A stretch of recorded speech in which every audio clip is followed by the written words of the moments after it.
Hey, what's up, everybody? Marvel's best kept secret isn't a leak, a variant, or some lazy multiverse recon. It's a reality shattering truth that rewrites the very DNA of the MCU. With being conditioned to believe the multiverse is a chaotic mess or infinity dooms. But here's the mind blowing part. What if there was only ever one? In that protected branch of the multiverse, the one meticulously pruned and guarded by he who remains, Victor Von Doom didn't exist. Or at least, that's what the TVI wanted us to think. In that timeline, his destiny was hijacked. He didn't become the monarch of Latveria. He became Iron Man. Stick with me until the end, because this story doesn't just change the past, it's reshaped entire future of Avengers Doomsday. Hey everyone, happy holiday, happy 2026. I'm Wetex, and today we are going to talking about this crazy theory that changed the entire MCU forever. Let's start. Now check it out this. Everyone is losing their mind over that shot of Steve Rogers holding a baby in the trailer. The easy guess is Steve and Peggy's sons. They happily ever after with all wanted for them after Endgame. But Marvel doesn't do happily ever after without a catch. This twist doesn't just break the idyllic ending, it incinerates it. That child isn't a Rogers. He is the emergency of the one became the conqueror who was actually terrified of. The one man who put the entire multiverse in jeopardy. That baby is Victor Von Doom. Let's look at the math. Because the timeline is screaming at us. Steve gets the serum in 1943. Tony Stark isn't born until May 29, 1970. That is a 27-year gap that never quite sat right. Here the plates. Someone, maybe a future Rick Richard or a desperate TVA agent, travel back to a young Steve Rogers with a mission to save Earth 616. The timeline needs a protector. Steve is handing a baby from the future. This is why we see him in the footage looking so insolate, holding a child in a time period where he's supposed to be a husband and perhaps with his own son. Steve does the one thing he thinks is right. He delivered that baby to Howard and Maria Stark. Think about it. Is it the ultimate survival plate? By placing the child with the Stark, Steve ensured the entire MCU happens. This baby grows up to become Iron Man, he assembled the Avengers, he built Vision, he cracked the code for the time travel, and eventually he is the only one who can snap Thanos out of the systems. Steve accepts the weight of this lie. He hands over the infant to Howard and Maria, who, as we know from the comics, famously struggle to conceive. They adopt him, they name him Tony, and the rest is history. But here the kickers. By saving the world, Steve actually stole a life. He took a child from this true Latvian lineage, the Von Doom bloodline, and forced him into the Stark legacy. Tony Stark was never just a billionaire in a suit.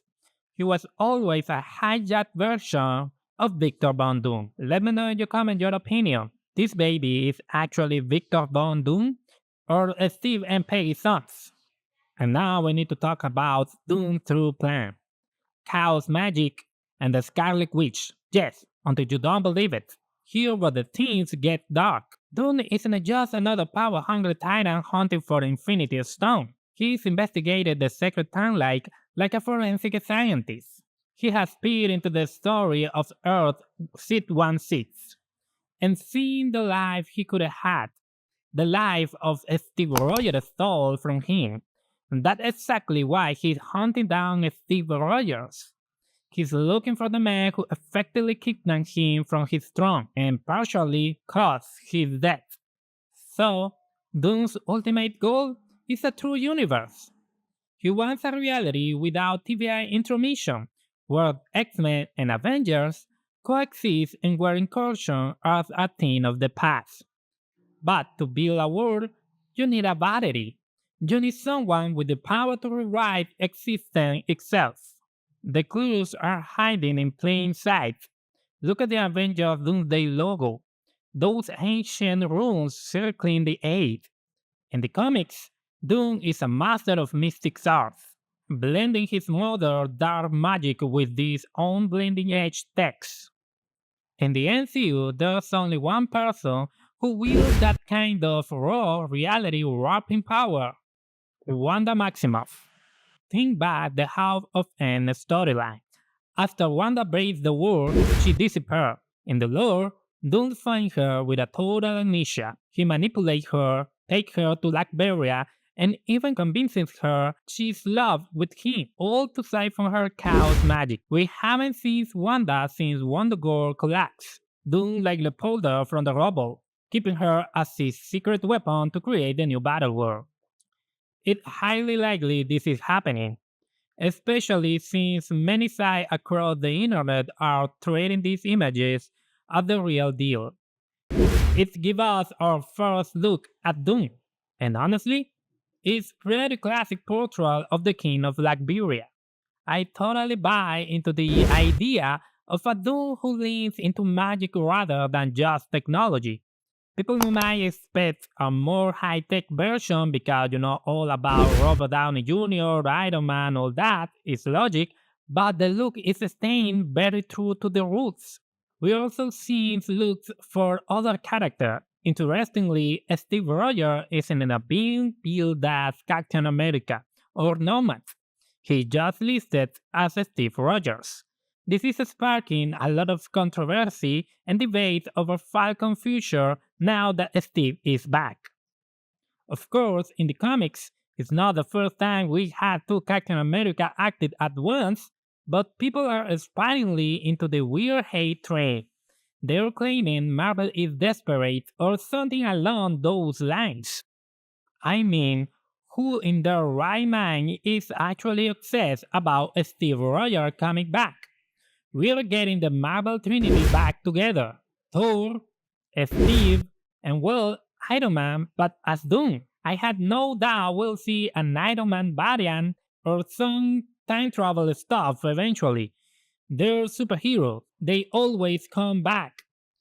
It's only the poser fans who just talk about heroes for their YouTube channel that don't get it that. I honestly don't know why you guys even follow those YouTubers. Seeing Steve as just Steve is very symbolic. It suggests this might not be his definite return as Cat just yet. We'll have to see the fallout of him handing Tony over the Stark.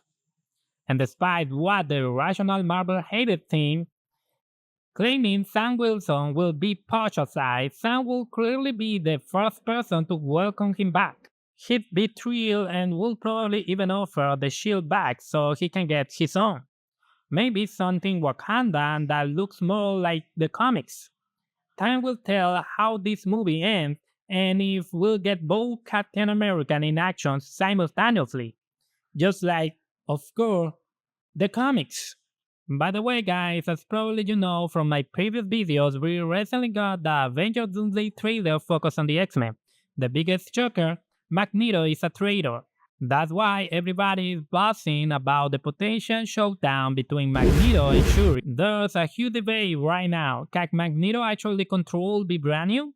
Let's look at how this could shift the MCU, based on what we know from the comics. In some rooms, Magneto tried to take on Black Panther but discovered Vibranium is his literal weakness. It resists his magnetic field and can even interfere with his power, blocking him from accessing things like the iron in someone's blood. Something like we watched in the first movie of X-Men. In other comics, Magneto was able to manipulate it, which is why he challenged T'Challa in the first place. However, Wakanda scientists cut off onto his plan and exchanged the vibranium to make it completely immune to his magnetism. So what does this mean for the MCU? If they decide Magneto can't control vibranium, it's going to be a massive disadvantage. Think about it. Sam Wilson's suit, Wakanda weaponry. Shuri's entire suit is all vibranium. Even neighbor biology is tied to it since his mother consumed the vibranium infused her while she was pregnant. Personally, I think making him unable to control it is the best move for the story. Having to explain every brain upgrade later on will just slow down the plot, especially with such a massive cast. Plus, Magneto is insanely powerful. We've seen him in an age of apocalypse shift the planet orbit by messing with the magnetic field while powered up. An Omega level veteran Magneto would be virtually impossible for the Avengers to beat without that vibranium edge.